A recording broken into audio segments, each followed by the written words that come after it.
Final gather settings are very important to the look of your rendering, so we need to spend some time getting familiar with the nuts and bolts of how final gather settings work. So what you see here is a rendering with just the draft preset for final gather. And if you look closely, you'll see there's a weird circle right here. That's actually a final gather point that's causing issues with our rendering. So we want to go in and tweak this so that we can clean this up. So I'm going to go into the render setup window to the indirect illumination tab, and we're going to spend some time looking at these parameters here. So the first ones we're going to see here are the initial final gather point density and the raise per final gather point. So the point density is the number of initial points that are sampled here. So in other words, final gather is view dependent. That means that you're going to get different results to your final gather depending upon the view. So it samples the scene from the point of view of the camera, and it goes through and it creates that kind of mosaic effect that you've seen. The initial sampling detail is controlled through this setting.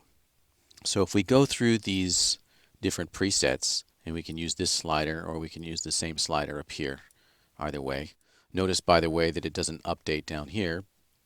But in any event, as we go through here, you'll see these values change, and the draft value here is 0.1, and the upper end of the range is a value of 4. Well, I've never pushed this up to 4. I have never seen a need to do that. I would recommend values more like between 0.5 and 1 for final production renderings. So, for draft renderings, 0.1 is fine. In a lot of cases, I've been able to get away with a value of 0.5, and that's been okay. At the most, I've ever set it up to a value of 1. I'm not changing the other parameters just yet, but let's see what just changing that from 0.1 to 1.0 accomplishes.